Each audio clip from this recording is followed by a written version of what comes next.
जन्माद्यस्य यतोऽन्वयादितरतश्चार्थेष्वभिज्ञस्वराट् तेने ब्रह्महृदाय आदिकवये मुह्यन्ति यं सूरयः तेजो वारिमृदां यथा विनिमयो यत्र त्रिसर्गो मृषा धाम्ना स्वेन सदा निरस्तकुहकम् सत्यं परं धीमहि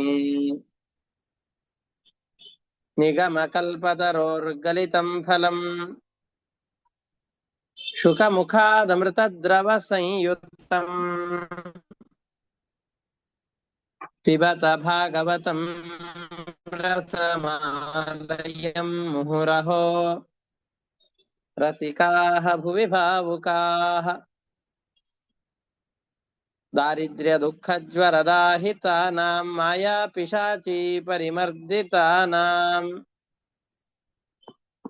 संसारसिन्धौ परिपातितानां क्षेमाय वै भागवतं प्रगर्जति साङ्केत्यं पारिहास्यं वा स्तोभं हेलनमेव वा वैकुण्ठनामग्रहणम् अशेषाघहरं विदुः ಶ್ರೀಗುರುಭ್ಯೋ ನಮಃ ಹರಿ ಓಂ. ನಾವು ಭಾಗವತದ ದಶಮ ಸ್ಕಂದದ 27ನೇ ಅಧ್ಯಾಯವನ್ನ ಗಮನಿಸ್ತಾ ಇದ್ದೇವೆ. ಕೃಷ್ಣ ಹೇಳ್ತಾ ಇದ್ದಾನೆ, ಗೋಪಿಕೆಯರೆಲ್ಲ ಕೃಷ್ಣನ ವೇಣುಗಾನವನ್ನು ಕೇಳಿಕೊಂಡು ಮುಗ್ಧರಾಗಿ ಕೃಷ್ಣನ ಜೊತೆಯಲ್ಲಿ ವಿಹಾರವನ್ನು ಮಾಡಬೇಕು ಅಂತ ಅಪ್ಸರೆಯರಾಗಿ ಹುಟ್ಟಿದಂತಹ ಗೋಪಿಕೆಯರು ಅವರೆಲ್ಲ ಮನೆಯಲ್ಲಿ ತಂದೆ ತಾಯಿಗಳು ಅಣ್ಣ ತಮ್ಮಂದಿರು ತಡಿತಾ ಇದ್ದಾಗಲೂ ಕೂಡ ಅವರನ್ನು ಲೆಕ್ಕಿಸದೇನೆ ಕೃಷ್ಣ ಎಲ್ಲಿ ವೇಣುಗಾನ ಮಾಡ್ತಾ ಇದ್ನೋ ಅಲ್ಲಿಗೆ ಬಂದಿದ್ದಾರೆ. ಕೃಷ್ಣನ ಎದುರಿನಲ್ಲಿ ನಿಂತಹ ಇವರೆಲ್ಲರನ್ನ ಕೃಷ್ಣ, ಯಾಕೆ ಬಂದಿದ್ದೀರಿ? ನನ್ನಿಂದ ಏನಾದ್ರೂ ಆಗ್ಬೇಕಾಗಿದೆಯೇ? ಕಾಳ ರಾತ್ರಿಯಲ್ಲಿ ಬಂದಿದ್ದೀರಿ. ಇಂತಹ ಸಂದರ್ಭದಲ್ಲಿ ಬಹಳ ವಿಷಜಂತುಗಳು ಎಲ್ಲ ಕಡೆಯಲ್ಲಿ ಸಂಚಾರ ಮಾಡ್ತಾ ಇರುತ್ತೆ.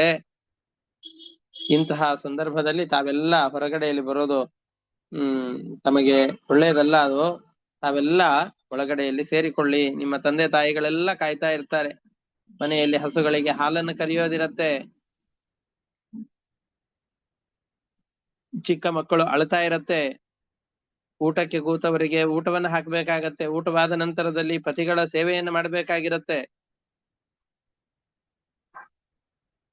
ಹಾಗಾಗಿ ನೀವೆಲ್ಲ ಮನೆಗೆ ತೆರಳಿ ಅಂತ ಹೇಳ್ತಾ ಇದ್ದಾರೆ. ಅದರ ಮುಂದಿನ ಭಾಗವನ್ನ ಈಗ ನೋಡ್ತಾ ಇದ್ದೇವೆ. 24ನೇ ಶ್ಲೋಕದಲ್ಲಿ ಭರ್ತು ಶುಶ್ರೂಷಣಂ ಸ್ತ್ರೀಣಾಂ ಪರೋ ಧರ್ಮೋ ಹ್ಯಮಾಯಯ ತದ್ಬಂಧೂನಾಂಚ ಕಲ್ಯಾಣಂ ಪ್ರಜಾನಾಂ ಚಾನುಪೋಷಣಂ. ಸ್ತ್ರೀಯರ ಕರ್ತವ್ಯ ಯಾವುದು? ಕಪಟವಿಲ್ಲದೇನೆ ಪತಿಯ ಸೇವೆಯನ್ನು ಮಾಡೋದು, ತನ್ನ ಬಂಧುಗಳು ಯಾರಿದ್ದಾರೋ ಅವ್ರ ಎಲ್ಲರನ್ನ ಪ್ರೀತಿಯಿಂದ ನೋಡಿಕೊಳ್ಳೋದು, ಮಕ್ಕಳ ಆರೈಕೆಯನ್ನು ಮಾಡೋದು. ಇದು ಸ್ತ್ರೀಯರಿಗಿರುವಂತಹ ಪ್ರಧಾನವಾದಂತಹ ಕರ್ತವ್ಯಗಳು.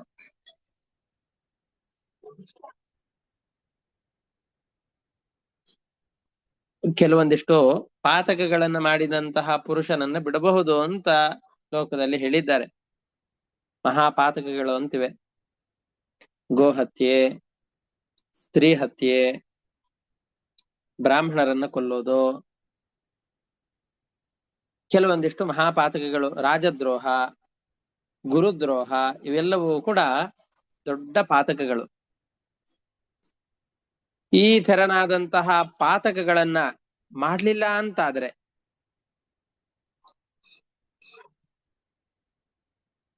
ಅವನು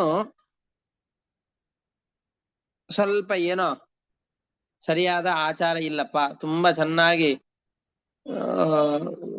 ಒಳ್ಳೆ ಆಚಾರರು ಅಂತ ಹೇಳ್ತಾರಲ್ಲ, ಅಷ್ಟು ಆಚಾರ ಇಲ್ಲದೆ ಹೋದ್ರು, ದೊಡ್ಡ ದೊಡ್ಡ ಪಾತಕಗಳನ್ನು ಮಾಡಿಲ್ಲ ಅಂತಾದ್ರೆ,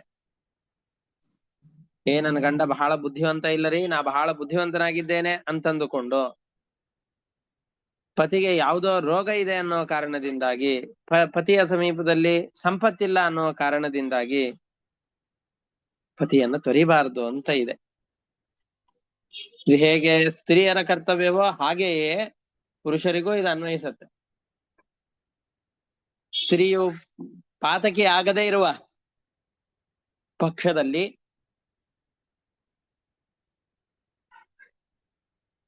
ನೂರಾರು ತಪ್ಪು ಕೆಲಸಗಳನ್ನು ಮಾಡಿದರೂ ತೊಂದರೆ ಇಲ್ಲ, ಅವರನ್ನ ರಕ್ಷಣೆ ಮಾಡ್ಲೇಬೇಕು ಅಂತ ಮನುವಿನ ಮಾತು.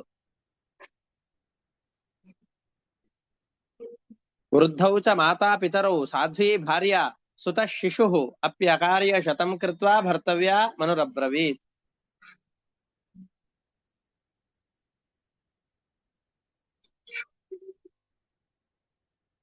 ವೃದ್ಧರಾದಂತಹ ತಂದೆ ತಾಯಂದಿರಿದ್ದಾರೆ, ತನ್ನ ಹೆಂಡತಿಯು ಕೂಡ ಬಹಳ ಸಾಧ್ವಿಯಾಗಿದ್ದಾಳೆ, ಮಗು ಇನ್ನು ಚಿಕ್ಕದಾಗಿದೆ, ಚಿಕ್ಕ ಮಗು ಇದೆ ಅಂತಾದ್ರೆ ಅಕಾರ್ಯ ಶತಂ ಕೃತ್ವ ಭರ್ತವ್ಯ, ನೂರಾರು ಅಡ್ಡದಾರಿಗಾದ್ರೂ ಹಿಡಿ, ಆದ್ರೂ ಅವರನ್ನು ರಕ್ಷಣೆ ಮಾಡ್ಬೇಕು. ಅಡ್ಡದಾರಿ ಹಿಡಿ ಅನ್ನೋದ್ರಲ್ಲಿ ಇದರಲ್ಲಿ ಉದ್ದೇಶ ಅಲ್ಲ, ಅವರನ್ನು ರಕ್ಷಣೆ ಮಾಡ್ಬೇಕು ಅನ್ನೋದ್ರಲ್ಲಿ ಮಹಾ ತಾತ್ಪರ್ಯ ಇದೆ. ಹಾಗಾಗಿ ನೀವೆಲ್ಲ ಸತ್ಕುಲದಲ್ಲಿ ಹುಟ್ಟಿದವರು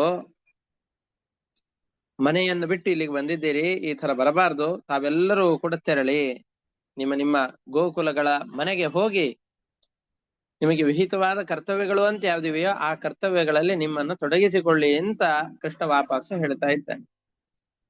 ದುಶ್ಶೀಲೋ ದುರ್ಭಗೋ ವೃದ್ಧೋ ಜಡೋ ರೋಗ್ಯಧನೋ ಪಿವಾ ಪತಿ ಸ್ತ್ರೀಭಿರ್ನ ಹಾತವ್ಯೋ ಲೋಕೆ ಸುಭಿರ ಪಾತಕಿ. ಪರಲೋಕದಲ್ಲಿ ಒಳ್ಳೆ ಸುಖ ಇರಬೇಕು ಅಂತ, ಸುಖವಾಗಿರ್ಬೇಕು ಅನ್ನುವ ಸ್ತ್ರೀ ಇದ್ದಾಳೆ ಅಂತಾದ್ರೆ ಆ ಸ್ತ್ರೀ ತನ್ನ ಗಂಡ ರೋಗಿಷ್ಠನಾಗಿದ್ದಾನೆ, ಮೂರ್ಖನಾಗಿದ್ದಾನೆ, ನೋಡ್ಲಿಕ್ಕೆ ಚೆನ್ನಾಗಿಲ್ಲ ಅನ್ನುವ ಕಾರಣದಿಂದಾಗಿ ಹೆಂಡತಿ ಗಂಡನನ್ನು ಬಿಡಬಾರ್ದು, ಗಂಡ ಹೆಂಡತಿಯನ್ನು ಬಿಡಬಾರ್ದು. ಅಸ್ವರ್ಗ್ಯಂ ಅಯಶಸ್ಯಂಚ ಫಲ್ಗುಂ ಕೃಚ್ಛ್ರಂ ಭಯಾಪಹಂ ಜುಗುಪ್ಸಿತಂಚ ಸರ್ವತ್ರ ಔಪಪತ್ಯಂ ಕುಲಸ್ತ್ರೀಯ.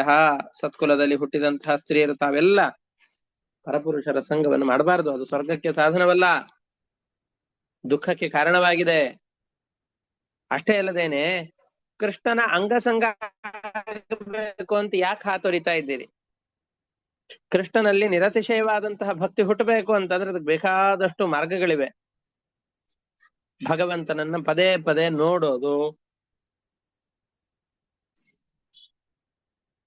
ಭಗವತ್ ಶಾಸ್ತ್ರಗಳನ್ನ ನಿರಂತರವಾಗಿ ಶ್ರವಣ ಮಾಡೋದು, ಅದನ್ನೇ ಮೆಲಕ ಹಾಕ್ತಾ ಇರೋದು, ಭಗವಂತನ ಸ್ತೋತ್ರಗಳನ್ನು ನಿರಂತರವಾಗಿ ಪಠಣ ಮಾಡೋದು, ಇದನ್ನೆಲ್ಲ ಮಾಡ್ತಾ ಇದ್ರೆ ಅನಾಯಾಸವಾಗಿ ಭಗವಂತನಲ್ಲಿ ಭಕ್ತಿ ಹುಟ್ಟಿಬಿಡತ್ತೆ.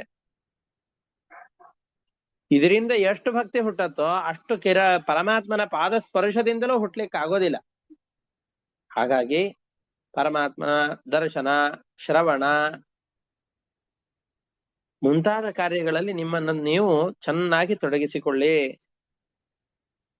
ಅಂತ ಕೃಷ್ಣ ಹೇಳ್ತಾ ಇದ್ದಾನೆ.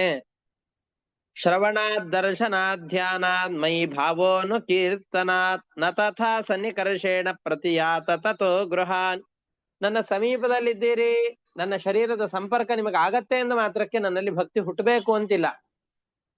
ಅಧಿಪರಿಚಯ ಅವಜ್ಞಾ ಭವತಿ. ತುಂಬಾ ಸಮೀಪದಲ್ಲಿ ಮಹಾತ್ಮರ ಸಮೀಪದಲ್ಲಿದ್ದೇವೆ ಅಂತಂದ್ರೆ ಅವರ ಮೇಲಿನ ಭಕ್ತಿಗಿಂತ ಅವಜ್ಞೆ ಹೆಚ್ಚಾಗೋದು ಅವಕಾಶ ಜಾಸ್ತಿ ಇರುತ್ತೆ. ಹಾಗಾಗಿ ನನ್ನಲ್ಲಿ ಭಕ್ತಿ ಹುಟ್ಟಬೇಕು ಅಂತಿದ್ರೆ ಹೋಗಿಬಿಡಿ ಮನೆಗೆ, ಅಲ್ಲಿಯೇ ನನ್ನ ಫೋಟೋವನ್ನು ಹಾಕೊಂಡು ಚಿತ್ರವನ್ನು ಬರೆದು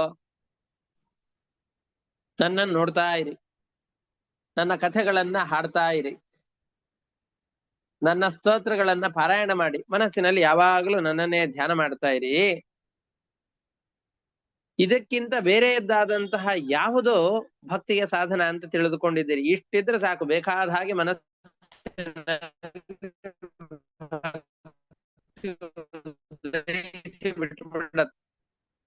ಬಿಟ್ಕೊಂಡು ಬರೋದು ಸರಿಯಲ್ಲ ಅಂತ ಕೃಷ್ಣ ಹೋಗೋದಾದ್ರೂ ಹೋಗ್ಬಿಡ್ಲಿ ಅಂತನ್ನೋ ಕಾರಣದಿಂದ ಅವರನ್ನ ಪರೀಕ್ಷೆ ಮಾಡ್ಬೇಕು. ಏನಪ್ಪಾ ಅವಾಗ ಕೃಷ್ಣ ಹೇಳಿದ್ದೊಂದು, ಈಗ ಮಾಡ್ತಾ ಇರೋದೊಂದು ಅಂತ ಇವರೆಲ್ಲ ಅನ್ಕೊಳ್ಬೇಕು. ಆ ರೀತಿಯಲ್ಲಿ ಕೃಷ್ಣ ಮಾತನಾಡ್ತಾ ಇದ್ದಾನೆ.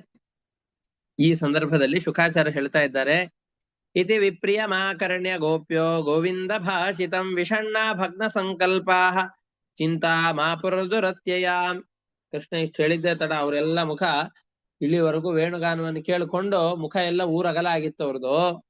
ಕೃಷ್ಣ ನೀವೆಲ್ಲ ಹೊರಟು ಬಿಡಿ, ಸುಮ್ನೆ ಇಲ್ಲಿದ್ದು ಏನ್ ಮಾಡ್ತೀರಿ, ನಿಮ್ಮ ಮನೆಯಲ್ಲಿ ಏನೇನು ಕೆಲಸಗಳಿವೆ ಆ ಕೆಲಸ ಮಾಡ್ಕೊಳ್ಳಿ ಅಂತ ಹೇಳಿದಾಗ, ಏನಪ್ಪಾ ಕೃಷ್ಣ ಶರತ್ಕಾಲದಲ್ಲಿ ಬಂದು ಎಲ್ಲರ ಜೊತೆಯಲ್ಲಿ ನಾನು ಹಾಡ್ತೇನೆ, ಕುಣಿತೇನೆ, ನಿಮ್ ಜೊತೆಯಲ್ಲೆಲ್ಲ ಸಂಪರ್ಕ ಮಾಡ್ತೇನೆ ಅಂತ ಹೇಳಿದ್ದ.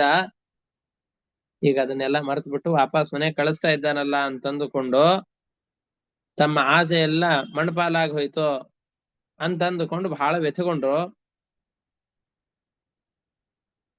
ಕಾಲನ್ನ ನೆಲದ, ಏನಾದ್ರೂ ತಪ್ಪಾಗಿದೆ, ಯಾರಾದ್ರೂ ಬೈತಾ ಇದ್ದಾರೆ ಹೊರಡಿ ಅಂತಂದ್ರೆ ನಾವು ಆ ಸ್ಥಳವನ್ನ ತತ್ಕ್ಷಣದಲ್ಲಿ ಬಿಟ್ಟು ಹೋಗೋದಿಲ್ಲ, ಅಲ್ಲೇ ಸ್ವಲ್ಪ ನಿಂತಿರ್ತೇವೆ. ತೀವ್ರವಾದ ದುಃಖದ ಭಾರದಿಂದಾಗಿ ಗೋಪಿಕೆಯರ ಕಣ್ಣಿನಲ್ಲಿ ನೀರು ಧಾರಾಕಾರವಾಗಿ ಬರ್ತಾ ಇದೆ. ನ್ಯಕೃತ್ಯ ವಕ್ತ್ರವನಜಾನ್ಯತಿ ತಾಪಶುಷ್ಯತ್ ಬಿಂಬಾಧರಾಣಿ ಚರಣೇನ ಮಹೀಂ ಲಿಖಂತ್ಯಃ. ನಾವು ಕೈಯಿಂದ ಅಕ್ಷರಗಳನ್ನು ಬರಿತೇವಲ್ಲ, ಅವ್ರು ಹೆಬ್ಬರಳಿನಿಂದ ನೆಲದ ಮೇಲೆ ಏನೋ ಬರಿತಾ ಇದ್ದಾರಂತ. ಅಂದ್ರೆ ಹೆಬ್ಬರಳನ್ನ ನೆಲಕ್ಕೆ ತಿಕ್ತಾ ಇದ್ದಾರೆ. ಬಿಟ್ಟು ಹೋಗ್ಲಿಕ್ಕೆ ಮನಸ್ಸಿಲ್ಲ, ದುಃಖ ಆಗಿದೆ, ಹೊರಗಡೆಯಲ್ಲಿ ತೋರ್ಪಡಿಸಿಕೊಳ್ಳಿಕ್ ಆಗ್ತಾ ಇಲ್ಲ, ತುಟಿ ಎಲ್ಲ ಒಣಗಿ ಹೋಗಿಬಿಟ್ಟಿದೆ. ಬಹಳ ಭಯದ ಸನ್ನಿವೇಶಗಳು ಬಂತು ಅಂತಂದ್ರೆ, ಆತಂಕದ ಸನ್ನಿವೇಶಗಳು ಬಂತು ಅಂತಂದ್ರೆ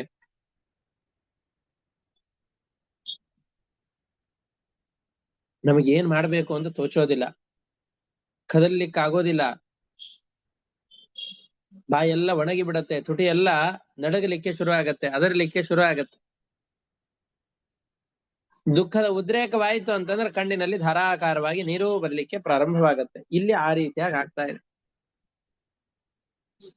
ಪ್ರೇಷ್ಠಂ ಪ್ರಿಯೇತರಮಿವ ಪ್ರತಿಭಾಷಮಾಣಂ ಕೃಷ್ಣಂ ತದರ್ಥ ವಿನಿವರ್ತಿತ ಸರ್ವಕಾಮಾಹ ನೇತ್ರೇ ವಿಮೃಜ್ಯ ರುದಿತೋಪಹತೆ ಸ್ಮ ಕಿಂಚಿತ್ ಸಂರಂಭ ಗದ್ಗದ ಗಿರೋ ಅಬ್ರುವತ ಅನುರಕ್ತಾಹ. ಕೃಷ್ಣ ಈ ರೀತಿಯಾಗೆಲ್ಲ ಹೇಳಿದಾಗ ಬಹಳ ಹೊತ್ತು ಹತ್ತು ಕೊನೆಗೆ ಸಮಾಧಾನ ಮಾಡ್ಕೊಂಡು ಇವನೇನ್ ಸಮಾಧಾನ ಮಾಡೋದಿಲ್ಲ, ನಮ್ಮನ್ನು ವಾಪಸ್ ಕಳಿಸ್ಬೇಕು ಅಂತ ಅನ್ಕೊಂಡಿದ್ದಾನೆ ಅಂತ ಅನ್ಕೊಂಡು ಇಲ್ಲಿವರೆಗೂ ವೇಣುಗಾನ ಮಾಡಿ ಕರೆಯೋ ತನಕ ಕರೆದು ಈಗ ವಾಪಸ್ ಹೋಗು ಅಂತಿದ್ಯಾ ಅಂತ ಕೃಷ್ಣನ ಮೇಲೆ ಸ್ವಲ್ಪ ಆಕ್ಷೇಪದ ಬುದ್ಧಿಯಿಂದಲೇ, ಕೋಪದಿಂದ, ಹುಸಿ ಮುನಿಸು ಅಂತ ಕರೀತಾರಲ್ಲ, ಪ್ರೀತಿಯ ಕೋಪದಿಂದಾಗಿ ಇವರೆಲ್ಲ ಮಾತನ್ನು ಹೇಳ್ತಾ ಇದ್ದಾರೆ. ನಮ್ಮನ್ ಬಿಟ್ಟು ಹೋಗು ಅಂತ ಇದ್ದಿ, ದಯಮಾಡಿ ನಮ್ಮನ್ ಬಿಟ್ಟು ಕಳಿಸ್ಬೇಡಪ್ಪ. ನಿನ್ನನ್ನ ಭಕ್ತಿಯಿಂದ ಆರಾಧನೆ ಮಾಡುವಂತಹ ವ್ಯಕ್ತಿಗಳು ಅಂತ ಯಾರಿದ್ದಾರೋ ಅವ್ರ ಎಲ್ಲರನ್ನು ಕೂಡ ನೀನು ಕ್ಷಣ ಮಾತ್ರದಲ್ಲಿಯೂ ಬಿಟ್ಟಿರೋದಿಲ್ಲ. ನಿನ್ನ ಎಲ್ಲ ಕಥೆಗಳನ್ನು ಕೇಳಿದ್ದೇವೆ, ಬೇರೆ ಬೇರೆ ಅವತಾರಗಳಲ್ಲಿ. ನಿನ್ನ ಭಕ್ತರು ಆಪತ್ತಿನಲ್ಲಿದ್ದಾರೆ ಅಂತಂದ್ರೆ ಹೇಗೋ ಬರ್ತೀಯ. ಅವ್ರು ಮನುಷ್ಯರೇ ಆಗ್ಬೇಕು ಅಂತಿಲ್ಲ, ಪ್ರಾಣಿಗಳಾಗಿದ್ರು. ಗಜೇಂದ್ರನನ್ನ ರಕ್ಷಣೆ ಮಾಡ್ಲಿಕ್ಕೋಸ್ಕರವಾಗಿ ಕರೆದ ತಕ್ಷಣದಲ್ಲಿ ಲಕ್ಷ್ಮೀದೇವಿಯನ್ನು ಬದಿಗೊತ್ತಿ ಇಲ್ಲಿವರೆಗೂ ಓಡ್ಕೊಂಡು ಬಂದಿದ್ದೀವಿ. ಧ್ರುವ ವರದನಾಗಿ 6 ವರ್ಷಗಳ ಬಾಲಕ ಓಂ ನಮೋ ಭಗವತೆ ವಾಸುದೇವಾಯ ಅಂತ ನಾರದರು ಕೊಟ್ಟಂತಹ ಮಂತ್ರದ ಬಲದಿಂದಾಗಿ ಆ ಮಂತ್ರವನ್ನ ಸಾಧನೆ ಮಾಡಿಕೊಂಡು ಕಾಡಿನಲ್ಲಿ ತಪಸ್ಸನ್ನ ಮಾಡ್ಲಿಕ್ಕೆ ಅಂತ ತಪಸ್ಸಿನ ಅರ್ಥವನ್ನೇ ತಿಳಿಯದೇ ಇರುವಂತಹ ವಯಸ್ಸಿನಲ್ಲಿ ಬಂದಾಗ ಅವನ ಭಕ್ತಿಗೆ ಮೆಚ್ಚಿ ಪರಮಾತ್ಮ ನೀನು ಅವನಲ್ಲಿ ಪ್ರೀತಿಯನ್ನು ತೋರಿಸಿದ್ದಿ.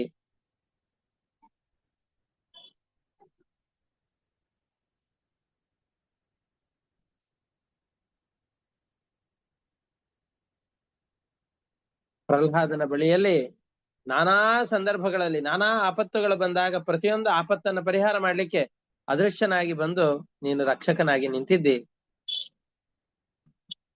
ಜಗತ್ತಿನ ಯಾವ ವಿಷಯ ಪದಾರ್ಥಗಳೂ ನಮಗೆ ಬೇಡ, ನಮಗೆ ಅತ್ಯಂತ ಪ್ರೀತಿ ಪಾತ್ರನಾದವನು ಪರಮಾತ್ಮ ಅಂತ ಅಂದುಕೊಂಡು ಬಂದಂತಹ ಭಕ್ತರನ್ನ ಕ್ಷಣ ಮಾತ್ರದಲ್ಲಿಯೂ ಬಿಟ್ಟು ಇರಲಾರದಂತಹ ವ್ಯಕ್ತಿತ್ವ ನಿನ್ನದು ಕೃಷ್ಣ. ನಾವು ನಿನ್ನನ್ನು ಆಶ್ರಯಿಸಿದ್ದೇವೆ. ಆ ಭಕ್ತರಷ್ಟು ಭಕ್ತಿಯನ್ನು ಮಾಡದೆ ಹೋದ್ರು ನಾವು ನಿನ್ನ ಭಕ್ತರಾಗಿದ್ದೇವೆ. ನಿನ್ನ ಪಾದ ಮೂಲವನ್ನೇ ಆಶ್ರಯಿಸಿಕೊಂಡು ಬಂದಿದ್ದೇವೆ. ಬಳ್ಳಿಗಳೆಲ್ಲ ಮರವನ್ನ ಆಶ್ರಯಿಸಿಕೊಂಡು ನಿರ್ಭೀತವಾಗಿರುವಂತೆ ಜಗದ್ವೃಕ್ಷನಾದಂತಹ ಪರಮಾತ್ಮ ನಿನ್ನ ಪಾದ ಮೂಲಗಳನ್ನ ಆಶ್ರಯಿಸಿಕೊಂಡ ಬಳ್ಳಿಗಳಂತೆ ನಾವೆಲ್ಲ ಬಂದಿದ್ದೇವೆ. ನಮ್ಮನ್ನ ದೂರ ಮಾಡಬೇಡ. ಮೈವಂ ವಿಭೋರ್ಹತಿ ಭವಾನ್ ಗದಿತುಂ ನೃಶಂಸಂ ಸಂತ್ಯಜ್ಯ ಸರ್ವ ವಿಷಯಾಂಸ್ತವ ಪಾದಮೂಲಂ ಭಕ್ತ್ಯಾ ಭಜೇಮ ದುರವಗ್ರಹಮಾತ್ಯಜಾಸ್ಮಾನ್ ದೇವೋ ಯಥಾದಿ ಪುರುಷೋ ಭಜತೆ ಮುಮುಕ್ಷೂನ್. ಮೋಕ್ಷವನ್ನು ಪಡಿಬೇಕು, ಈ ಸಂಸಾರದಿಂದ ದೂರವಾಗಬೇಕು ಅಂತ ಅಂದುಕೊಂಡು ಭಜಿಸಿದ ಭಕ್ತರನ್ನ ದೇವಾಧಿದೇವನಾದಂತಹ ಪರಮಾತ್ಮ ನೀನು ಕ್ಷಣಕಾಲವೂ ಬಿಟ್ಟಿರದೇನೆ ಅವರ ರಕ್ಷಕನಾಗಿ ಕಣ್ರೆಪ್ಪೆಯಂತೆ ಅವರನ್ನ ನಿರಂತರವಾಗಿ ಕಾಪಿಡುವಂತೆ ನಮ್ಮನ್ನು ರಕ್ಷಿಸು. ನಿನ್ನ ಪಾದ ಮೂಲವನ್ನ ಆಶ್ರಯಿಸಿಕೊಂಡು ಬಂದಿದ್ದೇವೆ, ನಮ್ಮನ್ನ ನೀನ್ ದೂರ ಸರಿಸಬೇಡ, ನಿರ್ದಯವಾದ ಮಾತುಗಳನ್ನ ಹೇಳಬೇಡ. ನಮ್ಮನ್ ಬಿಟ್ಟು ಹೋಗು ಅಂತಂದ್ ಹೇಳಿದ್ರೆ ನಮಗೆ ಉಸಿರನ್ನೇ ಬಿಟ್ಟು ಬಿಡು ಅಂತ ಹೇಳೋದು ಹೇಗೋ, ನಿನ್ನನ್ನು ಬಿಟ್ಟು ದೂರ ಹೋಗೋದು ಅಷ್ಟೇ ಕಷ್ಟ. ಸಾಯಿ ಅಂತ ಹೇಳೋದು ಹಾಗೆ, ಉಸಿರಾಡಬೇಡ ಅಂತ ಹೇಳೋದು, ನನ್ನನ್ನು ಬಿಟ್ಟು ದೂರ ಹೋಗು ಅನ್ನೋದು ಎರಡೂ ಒಂದೇ. ನೀ ಹೇಳಿದಿ ಪತಿಗಳಿಗೆ, ಮಕ್ಕಳಿಗೆ, ಬಂಧುಗಳಿಗೆ, ಇವು ಎಲ್ಲರಿಗೆ ಸೇವೆಯನ್ನು ಮಾಡೋದೇನಿದೆಯೋ ಇದು ಸ್ತ್ರೀಯರಿಗೆ ವಿಹಿತವಾದ ಕರ್ತವ್ಯ, ಆ ಕೆಲಸಗಳನ್ನು ಮಾಡ್ಲಿಕ್ಕೆ ಹೋಗು ಅಂತ ನೀ ಹೇಳಿದಿ. ಹೌದು, ನೀ ಹೇಳಿದ್ದು ಪ್ರಾಮಾಣಿಕವೇ, 100ಕ್ಕೆ 100ರಷ್ಟು ಸತ್ಯ. ಆದರೆ ಒಂದು ಜನ್ಮದಲ್ಲಿ ಪತಿಯಾದಂತಹ ವ್ಯಕ್ತಿಗಳನ್ನ, ಈ ಜನ್ಮದಲ್ಲಿ ಸುತನಾದಂತಹ ಇವರನ್ನ, ಬಂಧುಗಳಾದ ಇವರನ್ನ ಸೇವೆ ಮಾಡೋದಕ್ಕಿಂತ ಪ್ರತಿಯೊಂದು ಜನ್ಮದಲ್ಲೂ ಪಾಲಕನಾಗಿ, ನಮಗೆ ರಕ್ಷಕನಾಗಿ ಪತಿ ಅಂತ ಕರೆಸಿಕೊಂಡಂತಹ, ನಮ್ಮ ಜೊತೆಯಲ್ಲಿಯೇ ಹುಟ್ಟಿ, ನಮ್ಮ ಜೊತೆಯಲ್ಲಿಯೇ ಬೆಳೆದು, ನಮ್ಮ ಜೊತೆಯಲ್ಲಿಯೇ ನಿರಂತರವಾಗಿ ಇರುವಂತಹ ಸ್ನೇಹಿತನಾದಂತಹ, ಮಗುವಿನಂತೆ ನಮ್ಮ ಮನಸ್ಸಿನಲ್ಲಿಯೇ ಇರುವಂತಹ ನಿನ್ನನ್ನು ಹೊರತುಪಡಿಸಿ ಬೇರೆ ಯಾರನ್ನ ನಾವು ಭಜಿಸ್ಲಿಕ್ಕೆ ಸಾಧ್ಯ? ಯತ್ಪತ್ಯ ಸುಹೃದಾಂ ಅನುವೃತ್ತಿರಂಗ ಸ್ತ್ರೀಣಾಂ ಸ್ವಧರ್ಮ ಇತಿ ಧರ್ಮ ವಿಧಾತ್ವಯೋಕ್ತಂ. ಧರ್ಮಜ್ಞನಾದವ್ ನೀನು, ನೀ ಹೇಳುವ ಎಲ್ಲ ಮಾತುಗಳು ಕೂಡ ಸತ್ಯವೇ. ಬಂಧುಗಳು ಬಾಂಧವರು ಯಾರ್ಯಾರಿದ್ದಾರೋ ಇವರೆಲ್ಲರ ಸೇವೆಯನ್ನು ಮಾಡಬೇಕು ಅನ್ನುವ ನಿನ್ನ ಮಾತುಗಳನ್ನ 100ಕ್ಕೆ 100ರಷ್ಟು ನಾನು ಅಂಗೀಕಾರ ಮಾಡ್ತೇನೆ. ಆದರೆ ನಮಗೆ ಅತ್ಯಂತ ಪ್ರೀತಿ ಪಾತ್ರನಾದವನು ಇವರೆಲ್ಲರಿಗಿಂತ ಮಿಗಿಲಾದಂಥ ನೀನಪ್ಪ. ಅಸ್ತಿಯೇವ ತತ್ತದಪಿ ದೇವವರೇ ತ್ವಯೀಶೆ ಪ್ರೇಷ್ಟೋ ಭವಾಸ್ತನುಭೃತಾಂ ಸಹೃದಂತರಾತ್ಮ. ನಮಗೆ ಶರೀರವನ್ನು ಕೊಟ್ಟವರು ಪ್ರಧಾನವಾಗಿ ನೀನು, ಅದರಿಂದಾಗಿ ನೀನು ನಿಜವಾಗಿ ನಮಗೆಲ್ಲರಿಗೂ ಪಾಲಕ, ತಂದೆ ತಾಯಿ ಎಲ್ಲವೂ ನೀನು. ಮಕ್ಕಳು, ತಂದೆ ತಾಯಿಗಳು, ಬಂಧು ಇವರೆಲ್ಲರನ್ನ ಸೇವೆ ಮಾಡುವಾಗಲೂ ಕೂಡ ಸ್ವತಂತ್ರವಾಗಿ ಅವ್ರಿಗೆ ಸೇವೆ ಮಾಡ್ತಾ ಇದ್ದೇವೆ ಅಂತ ಅನ್ನುವ ಭಾವನೆ ಇರಕೂಡದು. ಅವರಲ್ಲಿ ಇರುವಂತಹ ನಿನ್ನ ಸೇವೆಯನ್ನು ಮಾಡ್ತಾ ಇದ್ದೇವೆ ಅನ್ನುವ ಚಿಂತನೆ ಇದ್ದಾಗಲೇನೆ ಆ ಸೇವೆಯು ಸಾರ್ಥಕವಾಗೋದು, ಆ ಸೇವೆಯು ಧಾರ್ಮಿಕವಾದಂತಹ ಕಾರ್ಯ ಅಂತ ಆಗೋದು. ಹಾಗಾದ್ರೆ ಯಾರ ಸೇವೆಯನ್ನು ಮಾಡುವಾಗ ಆ ಸೇವೆಯು ಧರ್ಮ ಆಗಬೇಕು ಅಂತಾದ್ರೆ, ಆ ಸೇವೆ ನಿಜವಾದ ಸೇವೆ ಆಗಬೇಕು ಅಂತಂದ್ರೆ ನಿನ್ನನ್ನ ಅವರಲ್ಲಿ ಸನ್ನಿಹಿತನಾಗಿದ್ದೇ ಅಂತ ಚಿಂತನೆ ಮಾಡ್ಬೇಕು. ಅಂತಹ ಪರಮಾತ್ಮನೇ ನೀನು ನಮ್ಮ ಎದುರಿನಲ್ಲಿ ಬಂದಾಗ ನಿನ್ನನ್ನು ಬಿಟ್ಟು ಬೇರೆ ಯಾರನ್ನ ತಾನೇ ನಾವು ಸೇವೆ ಮಾಡ್ಲಿಕ್ಕೆ ಸಾಧ್ಯ? ಅಸ್ತಿಯೇವ ತತ್ತದಪಿ ದೇವ ವರೇ ತ್ವಯೀಚೆ ಪ್ರೇಷ್ಟೋ ಭವಾಸ್ತನುಭೃತಾಂ ಸಹೃದಂತರಾತ್ಮ. ನನಗೆ ಆತ್ಮೀಯನಾದ ಮಿತ್ರ, ನನ್ನ ಜೊತೆಯಲ್ಲಿ ಯಾವಾಗ್ಲೂ ಇರುವಂತ ನಿನ್ನನ್ನು ಹೊರತುಪಡಿಸಿ ಬೇರೆ ಯಾರನ್ನ ತಾನೇ ನಾವು ಸೇವೆ ಮಾಡ್ಲಿಕ್ಕೆ ಸಾಧ್ಯ? ಕುರ್ವಂತಿ ಹಿ ತ್ವಯಿ ರತಿಂ ಕುಶಲಾಸ್ವ ಆತ್ಮನ್ ನಿತ್ಯಾ ಪ್ರಿಯೈಃ ಪತಿ ಸುತಾದಿಭಿರಾರ್ತಿದೈಃ ಕಿಂ ತನ್ನ ಪ್ರಸೀದ ವರದೇಶ್ವರ ಮಾಸ್ಮ ಚಿಂದ್ಯಾದ್ ಆಶಾಂ ಧೃತಾಂ ತ್ವಯಿ ಪರಾಂ ಅರವಿಂದ ನೇತ್ರ. ನಮಗೆ ಗಂಡ ಮಕ್ಕಳು ಇವ್ರು ಯಾರಿಂದಲೂ ಸುಖ ಇಲ್ಲಪ್ಪ. ಗಂಡಂದ್ರೆಲ್ಲ ಬಹಳ ಕೋಪಿಷ್ಟ್ರು, ಏನು ಮಾಡಿದ್ರು ಬೈದು ಬಿಡ್ತಾರೆ. ಮಕ್ಕಳಿಂದಲೂ ಸುಖ ಇಲ್ಲ, ಪ್ರತಿಯೊಂದಕ್ಕೂ ಬಹಳ ಗೋಳಾಡಿಸ್ತಾರೆ, ಬಹಳ ಆಯಾಸ ಪಡಿಸ್ತಾರೆ ನಮ್ಮನ್ನ. ನಾವ್ ಏನ್ ಮಾಡೋ ಅಂತೇವೋ ಅದಕ್ಕೆ ವಿರುದ್ಧವಾಗಿ ಮಾಡ್ತಾರೆ, ಚಂಡಿಕತೆ ಅಂತ ಹೇಳ್ತಾರಲ್ಲ ಆತ. ನಮ್ಮ ಮನಸ್ಸಿನ ಅಭಿಲಾಷೆಗಳೇನಿದೆಯೋ ಅದಕ್ಕೆ ತದ್ವಿರುದ್ಧವಾಗಿ, ಅತ್ಯಂತ ವಿರುದ್ಧವಾಗಿ ಜೀವನವನ್ನು ನಡೆಸುವವರು ಇವರೆಲ್ಲರೂ ಕೂಡ. ನಾವು ಯಾರಿಗೋಸ್ಕರವಾಗಿ ಇಡೀ ಜೀವನವನ್ನ ನಾವು ಅರ್ಪಣೆ ಮಾಡ್ತೇವೋ ಅಂತಹ ವ್ಯಕ್ತಿಗಳಿಂದ ನಮಗೆ ಎಂದಿಗೂ ಸುಖ ಇಲ್ಲ, ಬರೀ ದುಃಖಗಳೇ. ಅದರಿಂದಾಗಿ ಅವರನ್ನು ಕಟ್ಕೊಂಡು ನಮಗೇನಾಗ್ಬೇಕಾಗಿದೆ?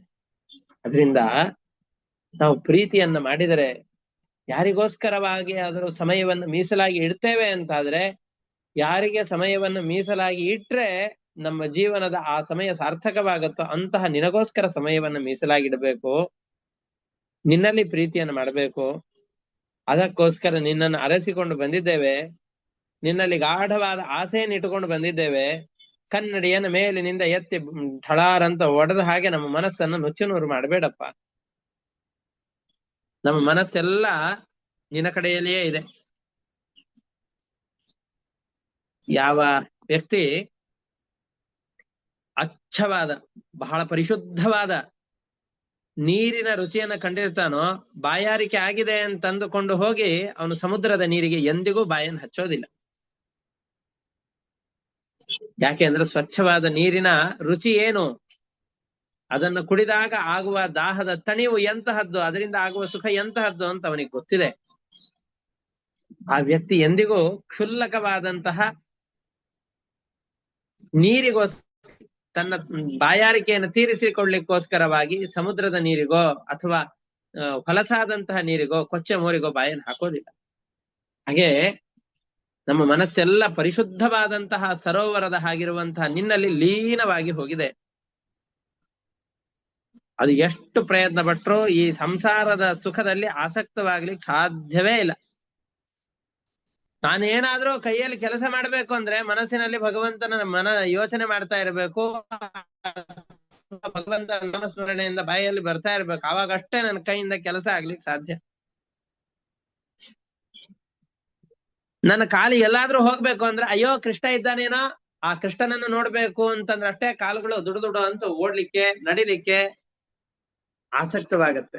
ಒಂದು ವೇಳೆ ನಡಿಲಿಕ್ಕೆ ಓಡ್ಲಿಕ್ಕೆ ಅವಕಾಶ ಇಲ್ಲ ಅಂತಾದ್ರೆ ನನ್ನ ಕಾಲುಗಳು ನಡಿಲಿಕ್ಕೂ ಪ್ರಯತ್ನ ಪಡೋದಿಲ್ಲ. ಒಂದೇ ಕಡೆಯಲ್ಲಿ ಕೂಡ್ಲಿಕ್ಕೂ ನಮಗೇನು ಬೇಸರವಾಗೋದಿಲ್ಲ. ನಮ್ಮ ಕಾಲುಗಳು ಎದ್ದು ಪ್ರಯತ್ನ ಪಡಬೇಕು ಅಂತಂದ್ರೆ ಕೃಷ್ಣನ ಸಂಬಂಧಿಯಾದಂತಹ ಯಾವುದೋ ಒಂದು ಕೆಲಸ ಅಲ್ಲಿ ಆಗ್ತಾ ಇರ್ಬೇಕು. ಅದಕ್ಕೋಸ್ಕರ ಅಂತಾದ್ರೆ ನಮ್ಮ ಕಾಲು ಮುಂದೆ ಹೋಗುತ್ತೆ.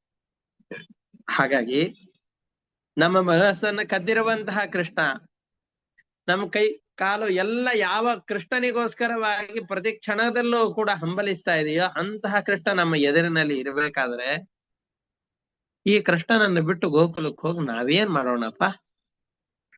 ಚಿತ್ತಂ ಸಖೇನ ಭವತಾಪಹೃತಂ ಗೃಹೇಶು ಯನ್ನಿರ್ವಿಶತ್ಯುತ ಕರಾವಪಿ ಗೃಹ್ಯ ಕೃತ್ಯೆ. ನಾವು ಮನೆಗೆ ಹೋದ್ರೂ ಕೂಡ ನಮ್ಮ ಕೈಯಿಂದ ಯಾವ ಕೆಲಸ ಮಾಡ್ಲಿಕ್ಕೂ ಆಗೋದಿಲ್ಲ. ನಮ್ಮ ಕೆಲಸ ಕಾರ್ಯ ಎಲ್ಲ ಮನಸ್ಸಿನಲ್ಲಿ ಏನೋ ಒಂದು ಯೋಚನೆ ಮಾಡ್ತಾ ಇದ್ವು ಅಂತಾದ್ರೆ ಕೈಯಿಂದ ಆ ಕೆಲಸ, ಯಾವ ಕೆಲಸ ಮಾಡ್ತಾ ಇದ್ವೋ ಆ ಕೆಲಸ ಮರ್ತು ಹೋಗತ್ತೆ, ಅಥವಾ ತಪ್ಪಾಗಿ ಮಾಡುತ್ತೆ. ಪಾಯಸಕ್ಕೆ ಉಪ್ಪು ಹಾಕೋದು, ಸಾರಿಗೆ ಸಕ್ಕರೆ ಹಾಕೋದು, ಹೀಗೆ ನಮ್ಮ ಮನಸ್ಸು ಕೈಗಳಿಗೂ ಲಿಂಕ್ ತಪ್ಪ ಹೋಗ್ಬಿಡುತ್ತೆ. ಪಾದೋಪದಂ ನ ಚರತಸ್ತವ ಪಾದ ಮೂಲಾದ್ ಯಾಮಃ ಕಥಂ ವ್ರಜಮಥೋ ಕರವಾಮ ಕಿಂವಾ. ನಮ್ಮ ಪಾದಗಳು ಇಲ್ಲಿಂದ ಒಂದ್ ಹೆಜ್ಜೆ ಹಿಂದೆ ಹಾಕ್ಲಿಕ್ಕೂ ಮನಸ್ಸು ಮಾಡ್ತಾ ಇಲ್ಲ. ಒಂದ್ ಹೆಜ್ಜೆನೂ ಹಿಂದೆ ಹೋಗೋ ಹಾಗಿಲ್ಲ. ನಮ್ಮ ಕಾಲುಗಳೆಲ್ಲ ಇಲ್ಲೇ ಜಾಂಡ ಊರ್ಬಿಟ್ಟಿವೆ. ಒಂದ್ ಹೆಜ್ಜೆಯು ಆ ಕಡೆ ಈ ಕಡೆ ಇಡೋ ಹಾಗೆ ಇಲ್ಲ. ಇಂತಹ ಪರಿಸ್ಥಿತಿಯಲ್ಲಿ ಹೇಗ್ ತಾನೇ ನಾವೆಲ್ಲ ಗೋಕುಲಕ್ಕೆ ಹೋಗು ಅಂತಂದ್ರೆ ಹೋಗ್ಬಿಡೋದು? ಆಯ್ತು, ಹೋದ್ವು ಅಂತಂದ್ರೆ ಹೋಗಿ ಮತ್ತೆ ಏನ್ ಮಾಡ್ಬೇಕು? ಅದೇ ಕಾಡು ಹರಟೆ, ಈ ಸಾಂಸಾರಿಕ ತಾಪತ್ರಯಗಳು ಯಾವ್ದು ನಮಗ್ ಬೇಡವಾಗಿದೆ. ನಿನ್ನ ಬಳಿಯಲ್ಲಿ ಬಂದು ಕೂತಿದ್ದೇವೆ, ಒಂದ್ 10 ನಿಮಿಷ ನಿಶ್ಚಿಂತೆಯಿಂದ ಇರ್ಲಿಕ್ ಬಿಡು, ನಮ್ಮನ್ನು ವಾಪಸ್ ಕಳಿಸ್ಬೇಡ. ನಿನ್ನ ಮಧುರವಾದ ಗಾನಗಳನ್ನ ಕೇಳಿ ನಮ್ಮ ಕಿವಿಯ ಮುಖಾಂತರವಾಗಿ ಹೃದಯದಲ್ಲಿ ಯಾವ ನಿನ್ನ ಪ್ರೀತಿಯ ಬೆಂಕಿ ಉರಿತಾ ಇದೆಯೋ ಆ ಎಲ್ಲ ಬೆಂಕಿಯನ್ನ ಶಾಂತ ಮಾಡು. ನಿನ್ನ ಶರೀರದ ಸಂಪರ್ಕದಿಂದಾಗಿ ನಮ್ಮ ದೇಹವನ್ನು ಪವಿತ್ರವನ್ನಾಗಿ ಮಾಡು. ಇಲ್ಲ ಅಂತಂದ್ರೆ ನಾವ್ ಇಲ್ಲೇ ನಿಂತು ಯೋಗಾಗ್ನಿಯಿಂದ, ನಮ್ಮ ತಪಸ್ಸಿನಿಂದ ಸಂಪಾದನೆ ಮಾಡಿದಂತಹ ಶಕ್ತಿಯಿಂದ ಇಲ್ಲಿಯೇ ನಮ್ಮ ಶರೀರವನ್ನು ಸುಟ್ಕೊಂಡು ಸತ್ತೇ ಹೋಗ್ಬಿಡ್ತೇವೆ ಹೊರತಾಗಿ ಮನೆಗೆ ಹೋಗೋದಿಲ್ಲ. ಸಿಂಚಾಂಗನ ತ್ವದಧರಾಮೃತ ಪೂರಕೇಣ ಹಾಸಾವಲೋಕ ಕಲಗೀತ ಜಹೃಚ್ಛಯಾಗ್ನಿಂ ನೋಚೇದ್ವಯಂ ವಿರಹಜಾಗ್ನಿಪಯುಕ್ತ ದೇಹ ಧ್ಯಾನೇನ ಯಾಮ ಪದಯೋ ಪದವೀಂ ಸಖೇತೆ. ಒಂದು ವೇಳೆ ನೀನೇನಾದ್ರೂ ಮನೆಗೆ ಹೋಗು ಅಂತ ಮತ್ತು ಹಠ ಮಾಡಿದೆ ಅಂತಂದ್ರೆ ಏನಾದ್ರೂ ನಿನ್ನ ಪಾದವನ್ನು ಸೇರೋದು ಖಚಿತ. ಒಂದು ಇಲ್ಲೇ ನಿನ್ ಪಾದ ಸೇರ್ತೇವೆ, ಇಲ್ಲ ಶರೀರವನ್ನು ಸುಟ್ಟುಕೊಂಡು ಪರಲೋಕದಲ್ಲಾದ್ರೂ ಬಂದು ನಿನ್ನ ಪಾದವನ್ನೇ ಸೇರೋದೇ ಹೊರತಾಗಿ ನಿನ್ನನ್ನು ಬಿಟ್ಟು ಎಲ್ಲಿಗೂ ಹೋಗೋದಿಲ್ಲ. ಇದು ಗೋಪಿಕೆಯರು ಕೃಷ್ಣನಲ್ಲಿ ಮಾಡಿದಂತಹ ಭಕ್ತಿಯ ಅತಿಶಯ. ಇದು ಯಾಕಪ್ಪ ಕೃಷ್ಣ ಕೃಷ್ಣ ಕೃಷ್ಣ ಅಂತ ಬಾಯಿ ಬಡ್ಕೊಳ್ತಾ ಇದ್ದಾರೆ, ಬಿಟ್ಟು ಸುಮ್ನೆ ತಮ್ಮ ಮನೆಗೆ ಹೋಗ್ಬೇಕು ತಾನೆ, ಏನಿದೆ ಆ ಕೃಷ್ಣನಲ್ಲಿ ಅಂತ ಕೇಳಬೇಡ. ಯಾಕೆ ಅಂತಂದ್ರೆ ಕೃಷ್ಣ ಸಾಮಾನ್ಯ ಅಲ್ಲಪ್ಪ ನೀನು. ರಮಾದೇವಿಯು ಕೂಡ ನಿನ್ನ ಪಾದವನ್ನು ನೋಡ್ಲಿಕ್ಕೆ ಹಾತೊರಿತಾ ಇರ್ತಾಳೆ.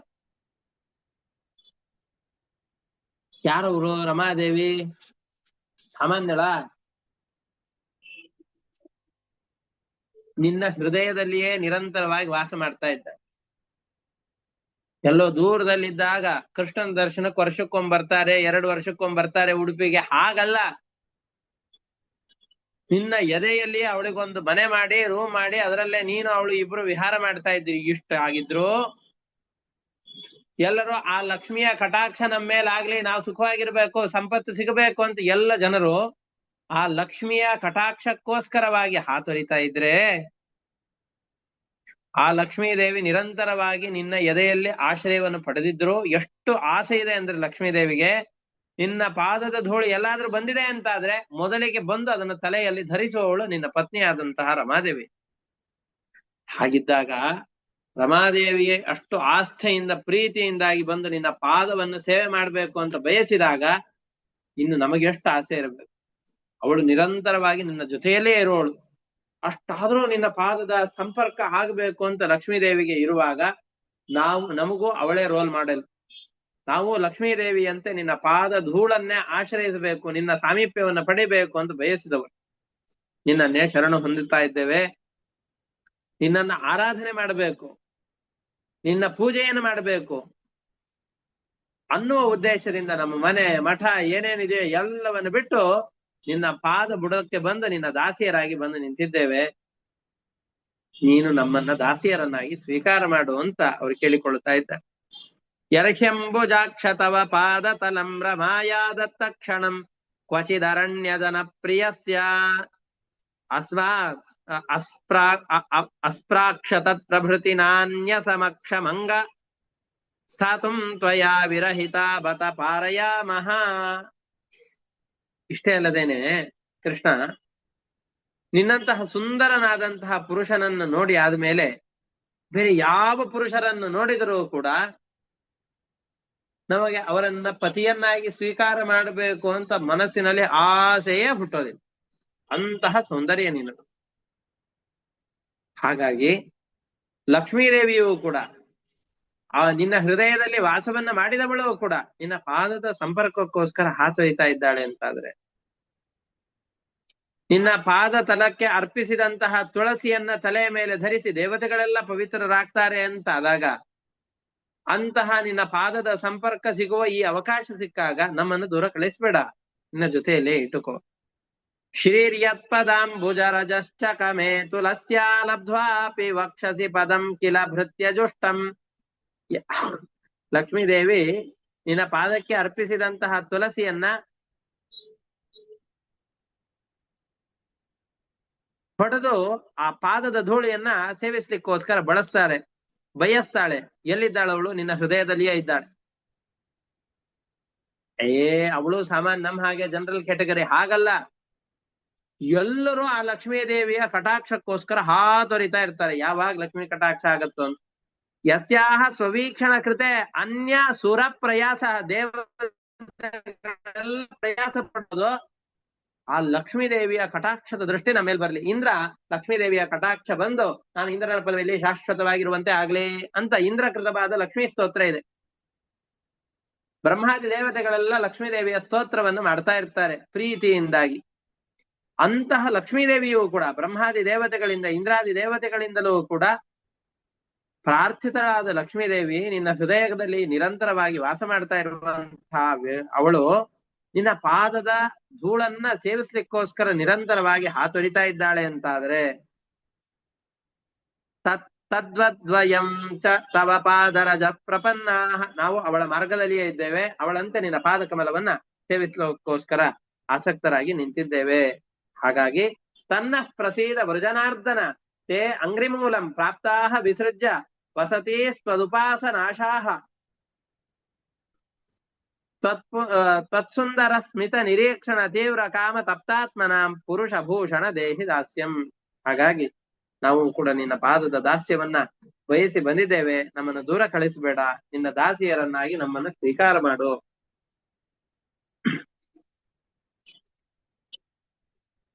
ನಿನ್ನ ಮುಖವನ್ನ, ನಿನ್ನ ಕಣ್ಣುಗಳನ್ನ ಬಯಸಿ ಬಂದ ಭಕ್ತರಿಗೆ ಎಲ್ಲವನ್ನು ಕೊಡುವಂತಹ ನಿನ್ನ ಅಮೃತವಾದ ಹಸ್ತಗಳನ್ನ, ಶತ್ರು ನಾಶಕವಾದ ಭಕ್ತರಿಗೆ ಅಭಯವನ್ನು ಕೊಡುವಂತಹ ನಿನ್ನ ತೋಳುಗಳನ್ನ, ಲಕ್ಷ್ಮೀದೇವಿಗೆ ಪ್ರಿಯವಾದಂತಹ ನಿನ್ನ ವಕ್ಷಸ್ಥಲ, ಇವು ಎಲ್ಲವನ್ನು ನೋಡಿ ಒಂದೊಂದು ಅಪೂರ್ವವಾದಂತಹ ನಿನ್ನ ಅವಯವಗಳನ್ನು ನೋಡಿ ಇದರಲ್ಲಿ ಮೋಹಿತರಾಗಿ ನಿನಗೆ ದಾಸಿಯರಾಗಿ ಬಂದಿದ್ದೇವೆ, ನಮ್ಮನ್ನ ಸ್ವೀಕರಿಸು. ವೀಕ್ಷಾಲಕಾವೃತ ಮುಖಂ ತವ ಕುಂಡಲ ಶ್ರೀಗಂಡಸ್ಥಲಾಧರ ಸುಧಂ ಹಸಿತಾವಲೋಕಂ ದತ್ತಾಭಯಂಚ ಸುರದಂಡಯುಗಂ ವಿಲೋಕ್ಯ ವಕ್ಷಶ್ರೀಯೈಕ ರಮಣಂ ಚ ಭವಾಮ ದಾಸ್ಯಃ. ನಿನ್ನ ದಾಸಿಯರಾಗಿ ನಾವೆಲ್ಲ ನಿಂತಿದ್ದೇವೆ.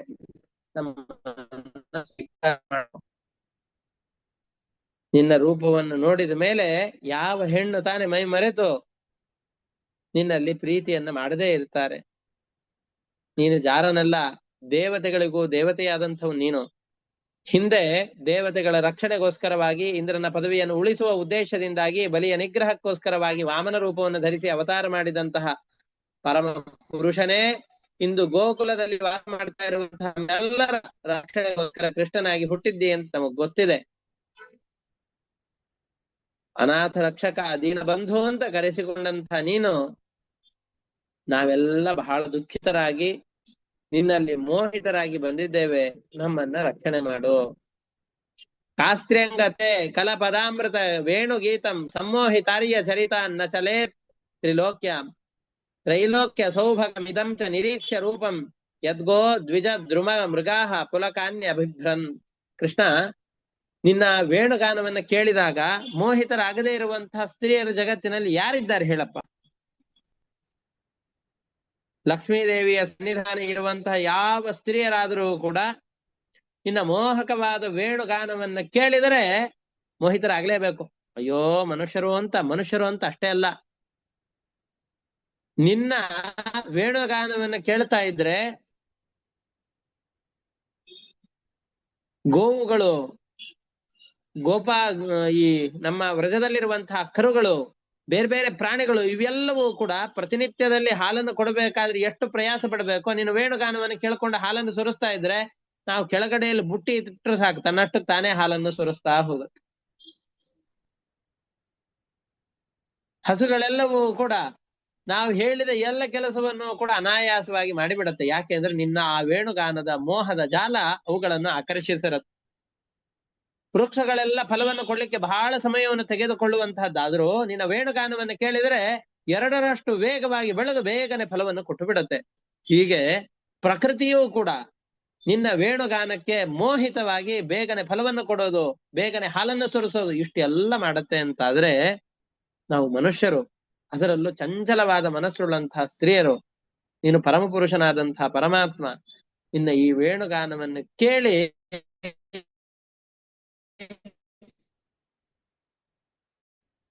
ಅದರಲ್ಲಿ ಮೋಹಿತರಾಗದೇನೆ ಇರ್ಲಿ ಮಾನ್ಯ ಅಂತ ತಿಳಿದುಕೊಂಡಿದ್ದೇವೆ ಅಂತ ಅನ್ಕೊಳ್ಬೇಡ. ನೀನ್ ಯಾರು ಅಂತ ನಮಗ್ ಗೊತ್ತಿದೆ. ಹಿಂದೆ ವಾಮನನಾಗಿ ಅವತರಿಸಿ ಬಂದವನೇ ಈಗ ಕೃಷ್ಣನಾಗಿ ಬಂದಿದ್ದಿ ನಮ್ಮ ರಕ್ಷಣೆಗೋಸ್ಕರ ಅಂತ ನಾವು ತಿಳಿದಿದ್ದೇವೆ. ಹಾಗಾಗಿ ನಮ್ಮನ್ನ ದೂರ ಕಳಿಸಬೇಡ, ನಾವು ಹೋಗಲಾರೆವು ಅಂತ ಹೇಳ್ತಾ ಇದ್ದಾರೆ. ವ್ಯಕ್ತಂ ಭವಾನ್ ವ್ರಜಭ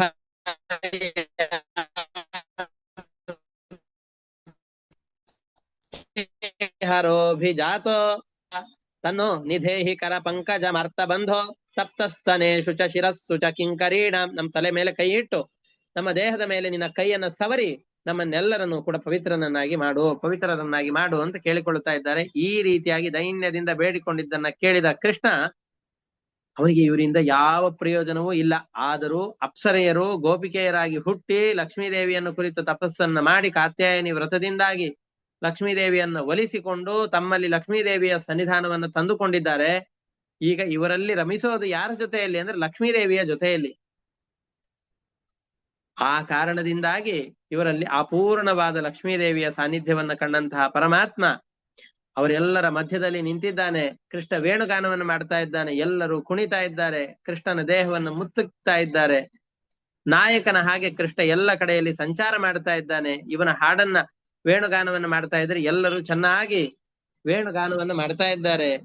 ಚೆನ್ನಾಗಿ ಹಾಡನ್ನ ಕೇಳುವ ಹಾಗೆ ಮಾಡ್ಲಿಕ್ಕೆ ಅಂತ ಹಾಡು ಬರುವವರು ಹಾಡನ್ನು ಹಾಡ್ತಾ ಇದ್ದಾರೆ, ಕುಣಿತ ಬರುವವರು ಕುಣಿತಾ ಇದ್ದಾರೆ, ತಾಳವನ್ನ ಹಾಕ್ಲಿಕ್ಕೆ ಗೊತ್ತಿದ್ದವರು ತಾಳವನ್ನ ಹಾಕ್ತಾ ಇದ್ದಾರೆ. ಎಲ್ಲ ಗೋಪಿಕೆಯರು ಕೂಡ ಸುತ್ತಲೂ ನಿಂತಿದ್ದಾರೆ. ಕೃಷ್ಣ ಎಲ್ಲರ ಜೊತೆಯಲ್ಲಿ ವಿಹಾರ ಮಾಡ್ತಾ ಇದ್ದಾನೆ. ಇತಿ ವಿಕ್ಲವಿತಂ ತಾಸಾಂ ಶ್ರುತ್ವಾ ಯೋಗೇಶ್ವರೇಶ್ವರ ಪ್ರಹಸ್ಯ ಸದಯಂ ಗೋಪೀಹಿ ಆತ್ಮ ರಾಮೋನ್ಯರೀರಮತ್. ಅವನಿಗೆ ಇವರಿಂದ ಏನು ಆಗಬೇಕಾದದ್ದಿಲ್ಲದೆ ಹೋದರೂ ಕೂಡ ಅವರ ಜೊತೆಯಲ್ಲಿ ಸಂತೋಷದಿಂದ ರಮಣವನ್ನು ಮಾಡ್ತಾ ಇದ್ದಾನೆ ಕೃಷ್ಣ. ತಾಭಿಸ್ಸಮೇತಾಭಿರುದಾರ ಚೇಷ್ಟಿತಃ ಪ್ರಿಯೇ ಕ್ಷಣೋತ್ಫುಲ್ಲ ಮುಖೀಭಿರಚ್ಯುತಃ ಉದಾರ ಹಾಸದ್ವಿಜ ಕುಂದ ದೀಧಿತಿ ವ್ಯರೋಚತ ಐಣಾಂಕೈವೋಡುಭಿರ್ವೃತಃ. ನಕ್ಷತ್ರ ಎಲ್ಲ ರಾತ್ರಿಯ ಸಂದರ್ಭದಲ್ಲಿ ಆಕಾಶದಲ್ಲಿ ಹೊಳಿತಾ ಇದ್ದಾಗ ಆ ನಕ್ಷತ್ರಗಳ ಮಧ್ಯದಲ್ಲಿ ಚಂದ್ರ ಶೋಭಿಸುವ ಹಾಗೆ ಎಲ್ಲ ಗೋಪಿಯರ ಮಧ್ಯದಲ್ಲಿ ಕೃಷ್ಣ ಕುಳಿತಿದ್ದಾನೆ, ವೇಣುಗಾನವನ್ನು ಮಾಡ್ತಾ ಇದ್ದಾನೆ. ಉಪಗೀಯಮಾನ ಉದ್ಗಾಯನ್ ವನಿತಾ ಶತಯೂಥಪಃ ಮಾಲಾಂ ಬಿಭ್ರದ್ ವೈಜಯಂತೀಂ ವ್ಯಚರತ್ ಮಂಡಯನ್ ವನಂ. 106 ಜನ ಗೋಪಿಕೆಯರೆಲ್ಲ ಸೇರಿದ್ದಾರೆ. ಇಲ್ಲಿ ಮೈ ಮೇಲೆ ವೈಜಯಂತಿ ಮಾಲೆಯನ್ನು ಧರಿಸಿಕೊಂಡಿದ್ದಾನೆ. 106 ಗೋಪಿಯರ ಮಧ್ಯದಲ್ಲಿ ನಾಯಕನಾಗಿ ಸಂಚಾರ ಮಾಡ್ತಾ ಇದ್ದಾನೆ. ಕೃಷ್ಣನ ಗುಣಗಾನವನ್ನ ಆ ಎಲ್ಲ ಗೋಪಿಕೆಯರು ಮಾಡ್ತಾ ಇದ್ದಾರೆ.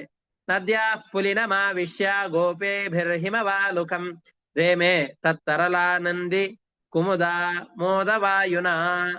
ಯಮುನಾ ನದಿಯ ಅಲೆಗಳೆಲ್ಲ ಬರುವಂತಹ ಸ್ಥಳದಲ್ಲಿ, ಉಸುಗಿನ ಪ್ರದೇಶದಲ್ಲಿ ಇವರೆಲ್ಲ ಹೋಗ್ತಾ ಇದ್ದಾರೆ. ಅಲ್ಲಿ ತಂಪಾದಂತಹ ರಾತ್ರಿಯ ಸಂದರ್ಭದಲ್ಲಿ ತಂಪಾದಂತಹ ಉಸುಗಿನ ಮೇಲೆ ಎಲ್ಲರೂ ಕುಳಿತಿದ್ದಾರೆ. ಅಲ್ಲಿ ಕೃಷ್ಣ ವೇಣುಗಾನವನ್ನು ಮಾಡ್ತಾ ಇದ್ದಾರೆ. ಎಲ್ಲ ಗೋಪಿಕೆಯರು ಕೂಡ ಕೃಷ್ಣನ ಜೊತೆಯಲ್ಲಿ ಸೇರಿ ನೃತ್ಯವನ್ನು ಮಾಡ್ತಾ ಇದ್ದಾರೆ, ಹಾಡನ್ನು ಹಾಡ್ತಾ ಇದ್ದಾರೆ.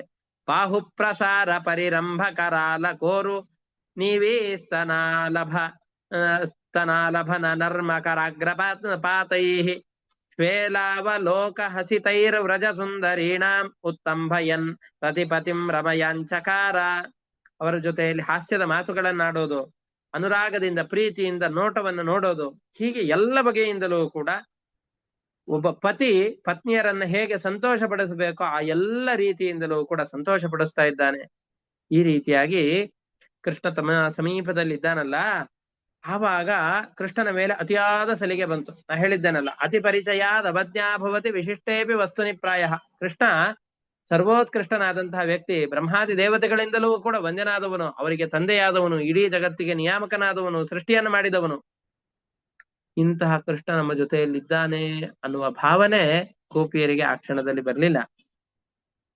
ಅವ್ರು ಅನ್ಕೊಳ್ತಾ ಇದ್ದಾರೆ, ನೋಡು ಕೃಷ್ಣನನ್ನ ನಾವು ಒಲಿಸಿಕೊಂಡು ಬಿಟ್ಟಿದ್ದೇವೆ, ನಮ್ಮಂತಹ ಶ್ರೇಷ್ಠರು ಜಗತ್ತಿನಲ್ಲಿ ಯಾರಿದ್ದಾರೆ ಅಂತಂದುಕೊಂಡು ತಮ್ಮ ಮೇಲೆ ತಮಗೇ ಸ್ವಲ್ಪ ಗರ್ವ ಬಂತು. ಏವಂ ಭಗವತ ಕೃಷ್ಣ ಲಬ್ಧಮಾನ ಮಹಾತ್ಮನಃ. ಕೃಷ್ಣ ಸಮೀಪದಲ್ಲಿದ್ದಾನಲ್ಲ, ಅದ್ಭುತವಾದ ರತ್ನವನ್ನು ಧರಿಸಿದರೆ ಆ ರತ್ನವನ್ನು ಧರಿಸಿದ್ರಿಂದ ನಾನು ಎಷ್ಟು ಸಿರಿವಂತನಿದ್ದೇನೆ, ನನ್ನಲ್ಲಿ ಎಷ್ಟು ಅಮೂಲ್ಯವಾದ ವಸ್ತುಗಳಿದೆ ಅಂತ ನಮ್ಮಲ್ಲಿ ಸ್ವಲ್ಪ ಗರ್ವ ಬರೋದಿಲ್ಲೇನು? ಹಾಗೆ ಸರ್ವಶ್ರೇಷ್ಠ ಮಣಿಯಾದಂತಹ ಕೃಷ್ಣನನ್ನ ನಾವು ಒಲಿಸಿಕೊಂಡಿದ್ದೇವೆ. ಯಾರಿಗೂ ಒಲೆಯದೇ ಇರುವ, ಋಷಿ ಮುನಿಗಳಿಗೂ ಕೂಡ ಸಾವಿರಾರು ವರ್ಷಗಳ ತಪಸ್ಸಿನಿಂದ ಒಲಿಯುವಂತಹ ಕೃಷ್ಣ ನಮ್ಮ ಬಾಹುಬಂಧನದಲ್ಲಿ ಸಿಲುಕಿದ್ದಾನೆ, ನಮ್ಮ ಎದೆಯ ಮೇಲೆ ಮಲಗಿದ್ದಾನೆ, ನಮ್ಮನ್ನ ಪತ್ನಿಯರನ್ನಾಗಿ ಸ್ವೀಕಾರ ಮಾಡಿದ್ದಾನೆ. ನಾವೆಲ್ಲ ಕೃಷ್ಣನ ಜೊತೆಯಲ್ಲಿ ಇದ್ದೇವೆ ಎಂದು ತಿಳಿದುಕೊಂಡು ಸ್ವಲ್ಪ ಅವರಲ್ಲಿ ಗರ್ವ ಮೂಡ್ಲಿಕ್ಕೆ ಶುರು ಆಯ್ತು. ಸ್ವಾತ್ಮಾನಂ ಮೇರಿನ ಸ್ತ್ರೀಣ ಮಾನಿನ್ಯೋ ಅಭ್ಯಧಿಕಂ ಭುವಿ. ನಾವೆಲ್ಲ ಸ್ತ್ರೀಯರಿಗಿಂತ, ಜಗತ್ತಿನಲ್ಲಿ ಯಾವ್ಯಾವ ಸ್ತ್ರೀಯರಿದ್ದಾರೋ ಎಲ್ಲ ಸ್ತ್ರೀಯರಿಗಿಂತ ಉತ್ಕೃಷ್ಟರಾದವರು ಅಂತ ಈ ರೀತಿಯಾಗಿ ಅವರಲ್ಲಿ ಮನಸ್ಸಿನಲ್ಲಿ ಭಾವನೆ ಬರ್ತಾ ಇದೆ. ಆ ಸಂದರ್ಭದಲ್ಲಿ ಕೃಷ್ಣ ಅವರಲ್ಲಿ ತಮ್ಮ ಸೌಂದರ್ಯದ ಮದವನ್ನ, ಕೃಷ್ಣನನ್ನ ನಾವು ಹತೋಟಿಯಲ್ಲಿ ತಂದುಕೊಂಡು ಬಿಟ್ಟಿದ್ದೇವೆ ಅನ್ನುವ ಮದವನ್ನ, ತಾಯಿ ಯಶೋದೆ ಕೃಷ್ಣನನ್ನ ಕಟ್ಟಿ ಹಾಕ್ಲಿಕ್ಕೆ ಅಂತ ಮಗ ಅಂತ ಭಾವಿಸಿ ಹಗ್ಗವನ್ನು ತಂದಾಗ ಆ ಹಗ್ಗಕ್ಕೆ ಸಾಲಲಾರದೆ ದೊಡ್ಡದಾಗಿ ತಾನು ಬೆಳೆದು ನಾನು ನಿನ್ನ ಮಗನಲ್ಲ ಅಂತ ತೋರಿಸಿದನಲ್ಲ, ಬಾಯಲ್ಲಿ ಬ್ರಹ್ಮಾಂಡವನ್ನು ತೋರಿಸಿ ನಿನ್ನ ಮಗನಲ್ಲ ಅಂತ ತೋರಿಸಿದನಲ್ಲ, ನಿನ್ನ ವಶನಾಗಲಾರೆ ಅಂತ ತೋರಿಸಿ ಬರೀ ಭಕ್ತಿಗೆ ಮಾತ್ರ ಒಲಿತೇನೆ ಅಂತ ಭಕ್ತಿಯಿಂದ ಹೇಗಪ್ಪ ಕೃಷ್ಣನನ್ನ ಕಟ್ಟೋದು ಅಂತ ಆದಾಗ ಮಾತ್ರ ಕೃಷ್ಣ ತನ್ನ ಶರೀರವನ್ನ ಕುಗ್ಗಿಸಿಕೊಂಡ ಅವಳ ಬಂಧನಕ್ಕೆ ಒಳಗಾದನಲ್ಲ. ಹಾಗೆ ನಿಮ್ಮ ಯಾವ ಗರ್ಭಕ್ಕೂ ನಿಮ್ಮ ಯಾವ ಸೌಂದರ್ಯಕ್ಕೂ ಮೋಹಕ್ಕೆ ಒಳಗಾಗುವನಲ್ಲ ಕೃಷ್ಣ. ಯಾಕೆಂದ್ರೆ ಕೃಷ್ಣನ ಸುಖಕ್ಕೆ ಬೇರೆ ಯಾವ ಸ್ತ್ರೀಯರ ಅಪೇಕ್ಷೆಯೂ ಇಲ್ಲ. ಯಾಕೆಂದ್ರೆ ನಾವು ನೋಡಿದ್ದೇವಲ್ಲ, ಕೃಷ್ಣ ಮೋಹಿನಿಯ ರೂಪವನ್ನು ತಾಳಿದಾಗ ಲಕ್ಷ್ಮೀದೇವಿಯು ಕೂಡ ನಾಚಿ ನೀರಾಗಿ ಹೋದ್ಲಂತೆ. ಇಂತಹ ಸೌಂದರ್ಯ ನನಗಿಲ್ಲ ಅಂತ ಜಗತ್ತಿನಲ್ಲಿ ಅಪ್ರತಿಮ ಸುಂದರಿಯಾದಂತಹ ಲಕ್ಷ್ಮೀದೇವಿಯು ಕೂಡ, ಸರ್ವೋತ್ಕೃಷ್ಟ ಸ್ತ್ರೀಯಾದಂತಹ ಲಕ್ಷ್ಮೀದೇವಿಯು ಕೂಡ ಪರಮಾತ್ಮನ ಆ ಸ್ತ್ರೀ ರೂಪವನ್ನು ನೋಡಿದಾಗ ಲಜ್ಜೆಗೊಂಡು ಅಯ್ಯೋ ಇಂತಹ ಸೌಂದರ್ಯ ನನ್ನಲ್ಲಿಲ್ಲ ಅಂತ ಅಂದುಕೊಂಡಂತಹ ಲಕ್ಷ್ಮೀದೇವಿಯ ಪತಿಯಾದಂತಹ ಕೃಷ್ಣನಿಗೆ ಯಾವ ಗೋಪಿಕೆಯರ ಸೌಂದರ್ಯದಿಂದ ಏನಾಗಬೇಕಾಗಿದೆ. ಆದ್ರೆ ಈ ಸೌಂದರ್ಯದ ಮದದಿಂದಾಗಿ ಅವರ ಸಾಧನೆ ಮತ್ತೆ ವಿಮುಖವಾಗಬಾರದು. ಇಂದ್ರನಿಗೂ ಕೂಡ ಅಹಂಕಾರ ಬಂದು ಅವನಿಗೆ ಮತ್ತೆ ಅವನ ಸ್ಥಾನದಿಂದ ಭ್ರಷ್ಟನಾಗಬಾರದು ಅಂತ ಅವನನ್ನ ಸರಿದಾರಿಗೆ ತರಲಿಕ್ಕೆ ಬುದ್ಧಿ ಕಲಿಸ್ಲಿಕ್ಕೋಸ್ಕರ ಅಂತ ಗೋವರ್ಧನದಲ್ಲಿ ಅಂತರ್ಗತನಾದ ಪರಮಾತ್ಮನ ಪೂಜೆಯನ್ನು ಮಾಡಿಸಿ ಗೋವರ್ಧನ ಪರ್ವತವನ್ನು ಎತ್ತಿ ಇಂದ್ರನ ಅಹಂಕಾರವನ್ನು ಮುರಿದನಲ್ಲ. ಹಾಗೆ ಇಲ್ಲಿಯೂ ಕೂಡ ಗೋಪಿಯಕೆಯರ ಮನಸ್ಸಿನಲ್ಲಿ ಅಡಗಿದಂತಹ ಅಹಂಕಾರವನ್ನು ಓಡಿಸಿ ಅವುಗಳನ್ನ ಪರಿಹಾರ ಮಾಡಿ ಅವರನ್ನ ಅನುಗ್ರಹ ಮಾಡಬೇಕು ಎಂಬ ಉದ್ದೇಶದಿಂದ ಕೃಷ್ಣ ತನ್ನನ್ನು ತಾನು ಅದೃಶ್ಯನನ್ನಾಗಿ ಮಾಡಿಕೊಳ್ತಾ ಇದ್ದಾನೆ. ಅವ್ರು ಅಲ್ಲಿಯವರೆಗೆ 100 ಜನ ಗೋಪಿಕೆಯರಿದ್ದಾರೆ. ಒಬ್ಬೊಬ್ಬ ಗೋಪಿಕೆಯರ ಬಳಿಯಲ್ಲೂ ಕೃಷ್ಣ ಇದ್ದ, ಒಬ್ಬೊಬ್ಬ ಕೃಷ್ಣ ಇದ್ದ.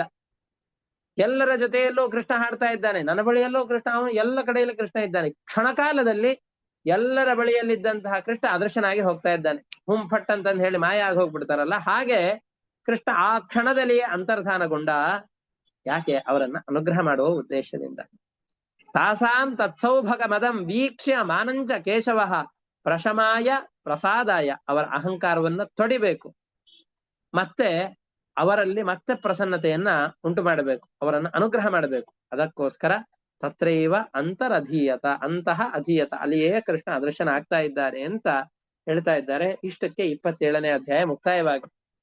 ಈ ಸಂದರ್ಭದಲ್ಲಿ ಅನಿರೀಕ್ಷಿತವಾಗಿ ತಮ್ಮ ಕೈಯಲ್ಲಿದ್ದಂತಹ ಕೃಷ್ಣ ತತ್ಕ್ಷಣದಲ್ಲಿ ಇಲ್ಲ.